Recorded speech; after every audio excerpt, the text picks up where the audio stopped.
Bonjour Karim Messeghem.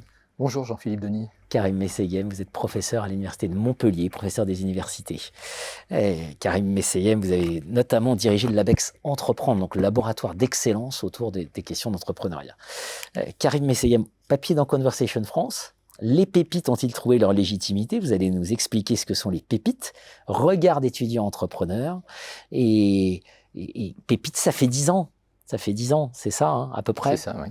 Voilà, donc une décennie de plans étudiants en faveur de l'entrepreneuriat. Peut-être l'acronyme d'abord, PEPIT. Alors PEPIT, plan pour l'entrepreneuriat, l'innovation et le transfert de l'entrepreneuriat étudiant. Donc l'idée, c'était de sensibiliser, de former, d'accompagner, notamment les publics d'étudiants.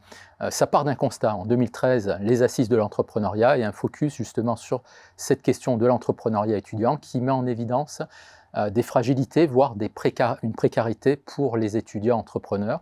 Manque un statut. Et donc l'enjeu, et souvent la réponse en France, c'est créer un statut, et a été créé ce fameux statut d'étudiant entrepreneur, qui est à la fois protecteur, mais qui crée aussi d'une certaine façon une forme d'écosystème, avec un soutien, un accompagnement dans la durée. Bien sûr. Alors pourquoi j'évoquais le papier dans Conversation France, papier que vous avez coécrit avec Abdelaziz Swali et Constance Blanc. Pourquoi on s'interroge sur la légitimité, finalement, des pépites? Alors je dirais qu'on s'interroge plus largement sur la légitimité des acteurs de l'accompagnement entrepreneurial. C'est un sujet dans la mesure où ces acteurs doivent créer aussi une forme d'attractivité par rapport à des porteurs de projets, en l'occurrence ici des porteurs de projets étudiants, qui aujourd'hui ne sont peut-être plus les mêmes, dans le sens où ils sont mieux éduqués à l'entrepreneuriat, ils ont accès aussi à un plus grand nombre d'informations, et tous ces éléments fait qu'ils ont peut-être un regard plus critique sur les offres d'accompagnement qui leur sont proposées. Alors précisément, dans votre enquête auprès d'eux, c'est ça que vous pointez, c'est qu'il y a des points positifs, il y en a d'autres qui sont perfectibles. Alors on a essayé déjà de définir ce qu'était la légitimité d'un pôle étudiant entrepreneuriat autour de trois principales dimensions. Une dimension, on va dire, existentielle qui renvoie à l'identité entrepreneuriale. Est-ce qu'un pépite finalement a une culture entrepreneuriale? Une dimension utilitaire, à quoi ça sert finalement? Est-ce que ça m'apporte des ressources, des financements? Mais aussi une dimension socio-économique. Quelle est la contribution à la communauté et à l'écosystème d'un pôle entrepreneuriat étudiant? Et quand on regarde les résultats, on voit que les étudiants perçoivent justement cette contribution en termes de gouvernance, d'animation.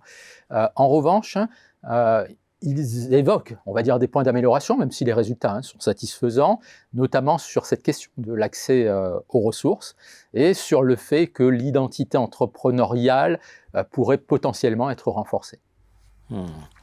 C'est très intéressant. Généralement, ils sont à 70% à peu près, convaincus, etc. Mais on sent quand même, notamment sur la question aussi de l'expertise, de ceux qui les accompagnent, il y a un sujet.